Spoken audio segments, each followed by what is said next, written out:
राजकुमार आदित्य घने जंगल में भटक रहा था कि तभी उसके कानों में किसी व्यक्ति का कराहट भरा स्वर टकराया। आह! आह! आह! राजकुमार आदित्य चौंकते हुए कहता है। ये क्या? इस जंगल में ये कराह कौन रहा है? हाँ, इसका मतलब मेरे अलावा यहाँ कोई और भी है। तभी उसकी नजर एक घने पेड़ के नीचे एक घायल व्यक्ति पर पड़ी। राजकुमार आदित्य घोड़े से उतरकर तुरंत उस व्यक्ति के पास आकर बोला। कौन हो तुम और तुम्हें घायल किसने किया? मैं एक जादूगर हूँ। मैं तुम्हें एक रहस्य बताना चाहता हूँ। तुम्हारा उस रहस्य को जानना बहुत जरूरी है, राजकुमार आदित्य।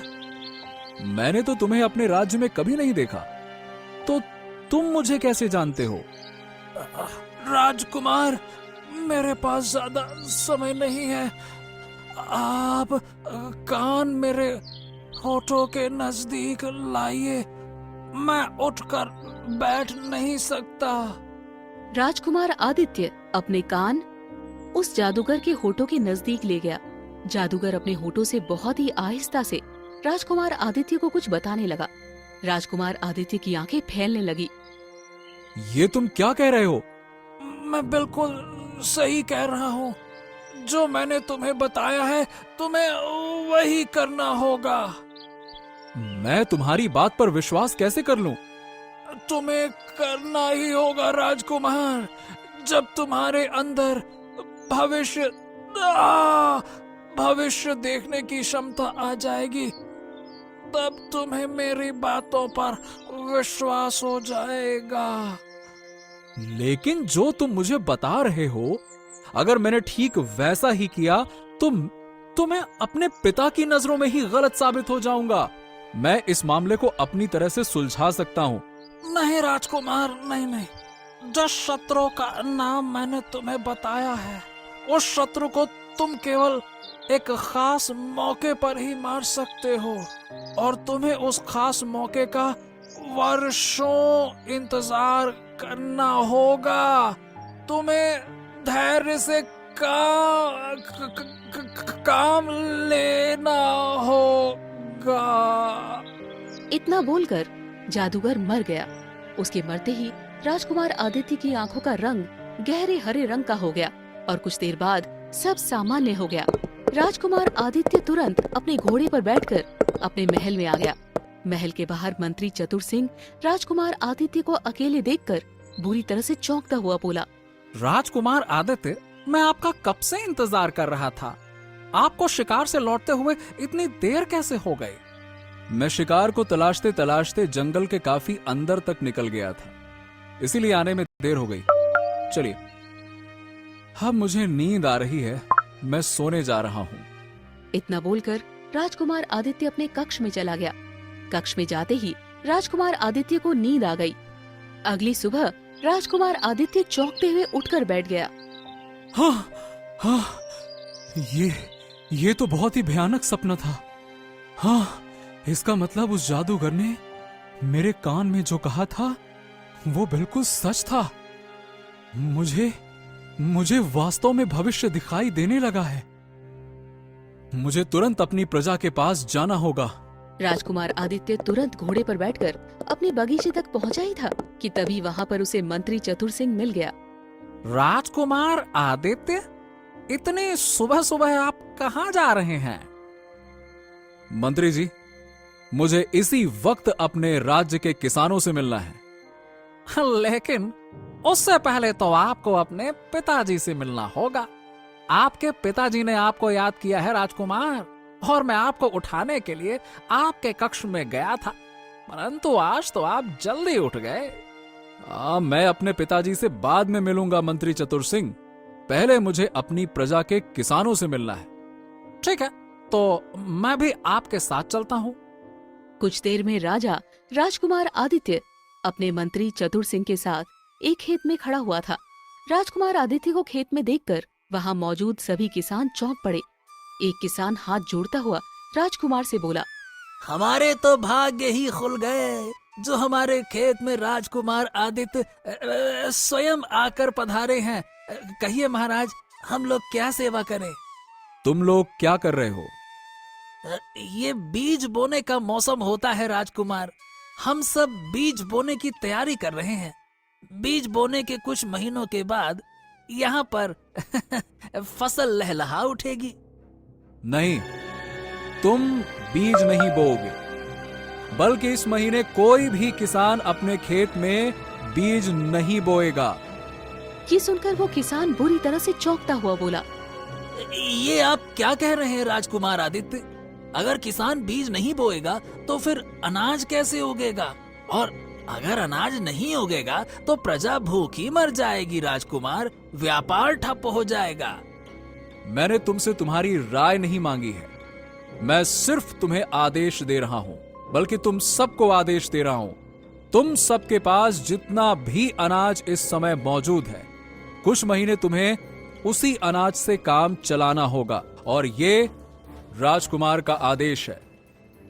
तभी मंत्री चतुर सिंह बोला, लेकिन राजकुमार, शायद आप भूल गए हैं कि अभी आप राजकुमार हैं, राजा नहीं। ये आदेश देने का अधिकार तो केवल महाराज को ही है।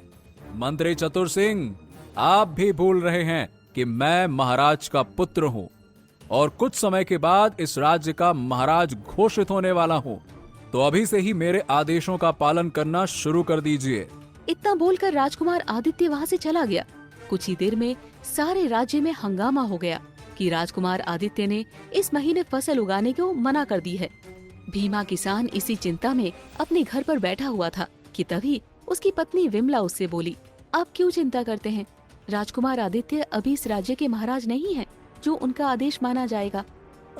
लेकिन अगर हमने उनका आदेश नहीं माना विमला, तो आगे जाकर तो हमें ही समस्याएं होंगी ना। अरे भाई, कल को महाराज तो उन्हीं को बनना है। ये बड़ा धर्म संकट है। कल को राजा बनने के बाद राजकुमार आदित्य प्रजा को आदेश देगा कि उसकी प्रजा में कोई भी इंसान अब से कुछ खाएगा पिएगा नहीं। तो क्या तुम सब आंखें बंद करके मान लोगे? अरे, जो आदेश मानने के लायक है वही आदेश तो मानोगे ना। मैं कहती हूँ, जाओ, जाकर खेत में बीज बोने की तैयारी करो। मैं महाराज से जाकर स्वयं बात करूंगी। महाराज विक्रम बहुत दयालु है, वो इस बात को जरूर समझेंगे। इधर राजा विक्रम राजकुमार आदित्य का आदेश सुनकर महल में गुस्से से राजकुमार आदित्य से बोला, ये मैं क्या सुन रहा हूँ राजकुमार? मंत्री चतुर सिंह ने मुझे बताया कि तुमने प्रजा को कैसे बेतुका आदेश दिया है। क्या है ये सब?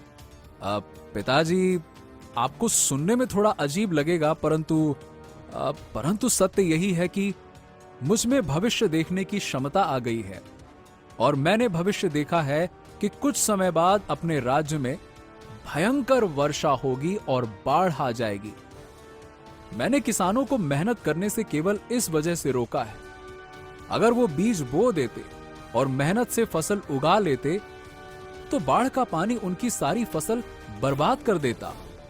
ये सुनकर राजा विक्रम राजकुमार आदित्य को बहुत गौर से देखता हुआ बोला, अच्छा, और तुम में ये भविष्य देखने की क्षमता कब से आ गई है? वो मैं आपको नहीं बता सकता पिताजी। मुझे तुम्हारी बचकानी बातों में कोई दिलचस्पी नहीं है राजकुमार। तुम्हारा आदेश आधी प्रजा ने माना है और आधी प्रजा ने नहीं माना है, और जिन्होंने नहीं माना है मैंने उन्हें मानने पर विवश नहीं किया है, क्योंकि मैंने तुम्हें अभी तक राजा घोषित नहीं किया है। राजकुमार आदित्य का आदेश केवल आधी प्रजा ने ही माना। कुछ समय बाद राज्य में भारी वर्षा प्रारंभ हो गई और देखते ही देखते वर्षा ने बाढ़ का विकराल रूप धारण कर लिया। जितने भी लोगों ने राजकुमार आदित्य की बात नहीं मानी थी, उन सब की खेती नष्ट हो गई। ये देखकर भीमा गुस्से से अपनी पत्नी से बोला, मेरी ही मती मारी गई थी जो मैंने तुम्हारी बात मान ली। अरे, मेरी सारी मेहनत बेकार हो गई। क्या करूं मैं? मुझे क्या पता था राजकुमार ने जो कहा है सच कहा है। इसका मतलब राजकुमार के अंदर जादुई शक्तियां हैं, वो भविष्य देख सकते हैं। तुमने सही कहा। अब आगे से राजकुमार जो भी कहेंगे हम वही करेंगे। राजकुमार आदित्य एक पेड़ के नीचे बैठा हुआ था। तभी उसके पिता राजा विक्रम वहां पहुंचकर बोला, तुमने बिल्कुल सही कहा था राजकुमार। बाढ़ के पानी ने उन किसानों की खेती नष्ट कर दी जिन्होंने मेहनत से फसल उगाई थी। चलो अब ये बताओ कि आखिरकार तुम्हें इस बारे में कैसे पता चला? पिताजी, ये सब कुछ मैंने स्वप्न में देखा था। अब आप राज्य में आदेश दे दीजिए कि जिन किसानों ने मेरे आदेश पर बीज नहीं बोए थे वो अब बो सकते हैं। अब हमारे राज्य की फसल पहले से ज्यादा अच्छी होगी। पूरे राज्य में हरियाली ही हरियाली होगी। शायद भगवान तुम्हारे स्वप्न के जरिए मेरी और मेरी प्रजा की मदद कर रहे हैं। लेकिन मैं अब भी नहीं मानता कि अब मैं कैसे कहूं बेटा कि तुम में भविष्य देखने की क्षमता आ गई है। यह बिल्कुल असंभव सा लगता है। लेकिन तुमने जैसा कहा मैं वैसा ही आदेश जारी कर दूंगा। लेकिन हां, अभी तुम्हें एक जगह जाना होगा। अब कौन सी जगह पिताजी? तुम्हें अभी इसी समय वीरगढ़ के जंगल में जाना होगा और राजकुमारी सुलेखा से मिलना होगा। मैंने तुम्हारा विवाह राजकुमारी सुलेखा से तय कर दिया है। वो अपने पिता की इकलौती पुत्री है। विवाह के बाद वो राज्य भी हमारे हाथ आ जाएगा। राजा विक्रम की बात सुनकर राजकुमार आदित्य जंगलों की ओर चल पड़ा। कुछ ही समय में एक घने वृक्ष के नीचे खड़ा हुआ था, जहाँ पर राजकुमारी सुलेखा अपने राज्य के सैनिकों के साथ खड़ी थी। राजकुमारी मुस्कुराती हुई राजकुमार से बोली, तुम्हारी वीरता के बारे में तो मैंने सुन ही रखा था और तुम देखने में भी काफी सुंदर हो। सुंदर तो आप भी हैं राजकुमारी, परंतु यहां पर मैं आपसे एक बहुत ही जरूरी बात करने के लिए आया हूं। कैसी बात? राजकुमारी, मैं आपसे कैसे कहूं, देखिए मैं आपसे विवाह नहीं कर सकता क्योंकि मैं विवाह अपने राज्य के किसी आम कन्या से ही करूंगा। ये आपने सही कार्य किया राजकुमार, जो मुझे बता दिया। विवाह उसी के साथ करना चाहिए जिसके साथ आप करना चाहते हो। इतना बोलकर राजकुमारी सुलेखा अपने सैनिकों के साथ वहां से चली गई। राजकुमार आदित्य अपने महल की ओर चल दिया कि तभी उसकी आंखों का रंग हरा हो गया और एक ही पल में सामान्य हो गया। अचानक राजकुमार को एक बूढ़ी औरत दिखाई पड़ी जो कि अपने सर पर लकड़ियों का भारी गट्ठर रखे हुए थी। राजकुमार आदित्य तुरंत घोड़े से उतरकर उस बूढ़ी औरत से बोला, लाइए लाइए लाइए लाइए, इस भारी गट्ठर को मैं आपके घर तक पहुंचा देता हूं। छोड़िए, आप लाइए, मुझे दीजिए। ये आप क्या कह रहे हैं राजकुमार? आप राजकुमार हैं। राजकुमार हूं, इसीलिए तो कह रहा हूं। राजकुमार और राजाओं का कर्तव्य होता है प्रजा की मदद करना। लाइए लाइए। इतना बोलकर राजकुमार आदित्य ने लकड़ी का गट्ठर उठा लिया। वो बूढ़ी औरत राजकुमार आदित्य को झोपड़ी के अंदर ले गई और बोली, राजकुमार, इन लकड़ियों को तो यहीं पर रख दो। तभी राजकुमार की नजर एक सुंदर कन्या पर पड़ी जो कि झोपड़ी के अंदर बैठी हुई थी। अब अम्मा जी, क्या ये आपकी पुत्री है? हाँ राजकुमार आदित्य, इसका नाम कुसुम है। ये मेरी पुत्री है। कुछ समय पहले मेरे पति इस संसार को छोड़कर चले गए। तब से हम माँ बेटी इसी जंगल में झोपड़ी बनाकर अपना जीवन यापन कर रहे हैं। मैं आपसे कैसे कहूँ, लेकिन मैं आपकी पुत्री से विवाह करना चाहता हूँ। ये आप क्या कह रहे हैं राजकुमार? हाँ, मैं बिल्कुल सही कह रहा हूँ। मैं आपकी पुत्री से इसी समय विवाह करूंगा, अगर आपकी सहमति हो तो ही। मुझे इससे बढ़कर और क्या चाहिए कि मेरी पुत्री किसी राजकुमार की पत्नी बनकर राजमहल की शोभा बढ़ाए। राजकुमार आदित्य ने उसी समय कुसुम की मांग में सिंदूर भर दी और उसे अपने साथ राजमहल ले गया। राजकुमार आदित्य को एक आम लड़की के साथ देखकर राजा विक्रम गुस्से से बोला, वहीं रुक जाओ राजकुमार आदित्य, इससे आगे एक कदम भी मत बढ़ाना। पिताजी, ये आपकी बहू और मेरी पत्नी है। मैंने इससे विवाह कर लिया है। बकवास बंद करो राजकुमार आदित्य। मैंने तुम्हें राजकुमारी सुलेखा से मिलने के लिए भेजा, परंतु तुम उसे ठुकराए और तो और तुम इस साधारण लड़की को बहू बनाकर यहाँ ले आए। तुम्हारी हिम्मत कैसे हुई? हाँ पिताजी, मैंने अपना भविष्य देखा है। मेरा भविष्य इसी लड़की के साथ है। और इसी लड़की से मेरा एक पुत्र जन्म लेगा। अब मुझे मंत्री चतुर सिंह की बातों पर पूरी तरह से विश्वास हो गया है कि तुम एक अयोग्य राजकुमार हो। अगर तुम्हें राजमहल में प्रवेश करना है तो इस लड़की को तुम्हें छोड़ना होगा, राजकुमार आदित्य, समझे? पिताजी, मुझे क्षमा कर दीजिए, किंतु मैं अपनी पत्नी को किसी भी कीमत पर नहीं छोड़ सकता। ठीक है, तो फैसला हो गया। तुम अब महल के अंदर प्रवेश नहीं कर सकते। जब भी तुम्हारा इस लड़की को त्यागने का मन आ जाए तो यहां चले आना। अगर तुम नहीं आए तो मैं मंत्री चतुर सिंह के पुत्र अशोक को अपना उत्तराधिकारी घोषित कर दूंगा। चले जाओ यहां से। राजकुमार आदित्य अपनी पत्नी को लेकर राजमहल से चला गया और झोपड़ी में रहकर अपना जीवन व्यतीत करने लगा। ऐसे ही 12 वर्ष बीत गए। राजकुमार आदित्य का पुत्र 10 वर्ष का हो चुका था। एक दिन मंत्री चतुर सिंह राजा विक्रम से बोले, महाराज, मुझे नहीं लगता कि राजकुमार आदित्य अब कभी वापस आएंगे।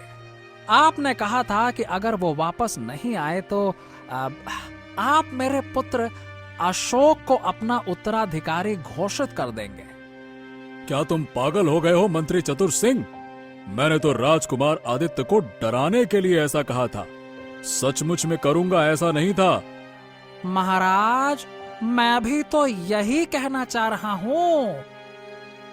मैं कुछ समझा नहीं। महाराज, आप सारे राज्य में ऐलान करवा दीजिए कि आप कल मेरे पुत्र को उत्तराधिकारी घोषित कर देंगे और आप अपने पुत्र राजकुमार आदित्य को एक मौका देना चाहते हैं कि वो अपनी पत्नी को छोड़कर महल में आ जाए। बस देखिए, मुझे विश्वास है कि यह खबर सुनते ही राजकुमार आदित्य तुरंत चले आएंगे। तुम बिल्कुल सही कहते हो। ठीक है, जाओ ऐसा ही ऐलान करवा दो। मंत्री चतुर सिंह ने ऐसा ही किया। ये खबर लगते ही राजकुमार आदित्य की पत्नी कुसुम विचलित होती हुई अपने पति से बोली, आप क्यों मेरी वजह से अपना राजकीय जीवन तबाह कर रहे हैं? अगर आप महल में नहीं गए तो आपके पिता अपना उत्तराधिकारी किसी और को घोषित कर देंगे। अपनी पत्नी की बात सुनकर राजकुमार आदित्य रहस्यमयी अंदाज में अपनी पत्नी की ओर देखकर बोला, हाँ, समय आ गया है कुसुम अब राजमहल जाने का। मैं अपने पुत्र जय को लेकर राजमहल जाऊंगा। अगले दिन राजकुमार आदित्य अपने 10 वर्षीय पुत्र जय को लेकर राजमहल के अंदर प्रवेश कर गया। महल के अंदर राजा विक्रम, मंत्री चतुर सिंह, अशोक साथ बैठा हुआ था। अपने पुत्र को देखकर राजा विक्रम हंसते हुए बोला, तुम्हारे हाथ में ये बच्चा कौन है? ये मेरा पुत्र है पिताजी। मुझे तुम्हारे पुत्र से कोई एतराज नहीं है। तभी मंत्री चतुर सिंह ने एक सेब उठाकर राजा विक्रम को पकड़ाते हुए बोला, राजकुमार आदित्य महल वापस आ गए हैं महाराज। इसी खुशी में आप ये सेब खाइए। ये मैंने आपके लिए पहाड़ी इलाके से मंगवाया है। राजा विक्रम वो सेब खाने ही वाला था कि तभी राजकुमार आदित्य अपने पिता से बोला, पिताजी, इस सेब को बिल्कुल मत खाइएगा क्योंकि इस सेब में जहर है। ये मंत्री चतुर सिंह आपको मारना चाहता है। ये सुनकर राजा विक्रम पूरी तरह से चौंकता हुआ बोला, ये क्या कह रहे हो तुम? अगर आपको विश्वास नहीं होता है तो आप इस सेब को मंत्री चतुर सिंह को खाने को कहिए या उनके पुत्र को खाने को कहिए, फिर देखिए आप। तभी मंत्री चतुर सिंह ने अपनी तलवार निकाल ली और राजा विक्रम के ऊपर तान दी। अबे मूर्ख राजा, वैसे भी तूने सारे राज्य में ऐलान तो करवा ही दिया है कि तू मेरे पुत्र को उत्तराधिकारी घोषित कर रहा है। इसीलिए तुझे तो किसी भी कीमत पर मरना ही था। फिर वो इस जहर भरे सेब से मरे या मेरी तलवार से। कब से मैं इसी दिन की तो प्रतीक्षा कर रहा था। क्यों? मंत्री चतुर सिंह, आप ये क्या कर रहे हैं? तभी मंत्री चतुर सिंह के पुत्र अशोक ने भी अपनी तलवार निकाल ली। राजा विक्रम ने तुरंत स्थिति को भांपते हुए अपनी तलवार निकालकर मंत्री चतुर सिंह पर वार कर दिया, मगर मंत्री चतुर सिंह को कुछ भी नहीं हुआ। ये कैसे संभव हो सकता है? तलवार के इस तरह के वार से तो कोई भी इंसान मर सकता है, फिर तुम्हें कुछ क्यों नहीं हुआ? पिताजी, आप इस तलवार से इसे कितना भी मारने का प्रयास कर लें, ये नहीं मरेगा क्योंकि इसके पास जादूगर की कुछ जादुई शक्तियां हैं। इसे केवल एक ही इंसान मार सकता है और वो है मेरा पुत्र राजकुमार जय, जो कि एक जादुई राजकुमार है। तभी 10 वर्षीय राजकुमार जय की आंखों से आग निकलने लगी। कुछ ही पलों में मंत्री चतुर सिंह और उसका पुत्र अशोक जलकर राख हो गए। राजा विक्रम आश्चर्य से अपने पुत्र से बोला, इन सब का क्या रहस्य है राजकुमार आदित्य? पिताजी, वर्षों पहले आपको याद होगा कि मैं शिकार पर गया था। हाँ, मुझे याद है। और वो शिकार से लौटने के बाद ही तुम अजीबोगरीब बातें करने लगे थे, जैसे हाँ, वो भविष्य देखने की बातें। सही कहा पिताजी। मुझे जंगल में एक जादूगर मिला जो कि घायल अवस्था में था। उसने मुझे बताया कि उसे घायल किसी और ने नहीं बल्कि मंत्री चतुर सिंह ने किया था। क्या? अब मतलब मैं तुम्हारी बात का मतलब नहीं समझा। पिताजी, मंत्री चतुर सिंह आपको और मुझे मारकर इस राज्य को हथियाना चाहता था, मगर इस राज्य को छीनना मंत्री चतुर सिंह के लिए आसान नहीं था। इसीलिए उसने उस जादूगर का सहारा लिया और उस जादूगर को अपनी बातों में लेकर उसकी शक्तियां प्राप्त करने लगा। फिर कुछ समय बाद जादूगर को शक हो गया कि मंत्री चतुर सिंह उसे धोखा देगा। इसीलिए वो इस रहस्य को बताने के लिए और आपसे मिलने के लिए इस राज्य की ओर आ रहा था। मगर मंत्री चतुर सिंह को इस बात की भनक लग गई। उसने जादूगर को बुरी तरह से घायल कर दिया और वो समझा कि जादूगर मर गया। मंत्री चतुर सिंह जादूगर को घायल अवस्था में छोड़कर चला गया। लेकिन तभी इत्तेफाक से मैं वहां पहुंच गया।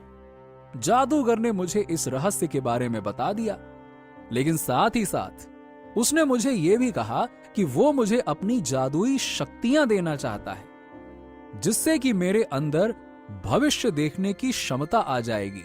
लेकिन सारी की सारी जादुई शक्तियां मेरे पुत्र के अंदर आएंगी, जो जादूगर के पास थी। अच्छा, अगर ऐसी बात थी तो तुमने मुझे पहले क्यों नहीं बताया? तुमने इतने वर्ष गरीबी में क्यों काटे? मैंने ऐसा जादूगर के कहने पर ही किया था पिताजी। उसने मुझसे कहा था कि उसने मेरा भविष्य देखा है। अगर मैं आपको उस समय सारे रहस्य बताता तो आप विश्वास नहीं करते, और अगर कर भी लेते तो मंत्री चतुर सिंह को मार नहीं पाते, क्योंकि उसके अंदर भी जादुई शक्तियां थीं। उसे केवल मेरा पुत्र ही मार सकता था। जब मैं पहली बार राजकुमारी सुलेखा से मिला तो मुझे ज्ञात हो गया कि वो मेरा भविष्य नहीं है। कुछ देर बाद मेरी मुलाकात एक बूढ़ी औरत से हुई और अचानक से मेरी आंखें हरी हो गईं और मुझे भविष्य के रूप में अपनी पत्नी कुसुम दिखाई दी और मैंने उससे विवाह कर लिया। राजा विक्रम की समझ में सारा रहस्य आ चुका था। उसने उसी दिन राजकुमार आदित्य की पत्नी कुसुम को राजमहल बुलवाकर अपनी बहू का दर्जा दे दिया और सब खुशी खुशी रहने लगे।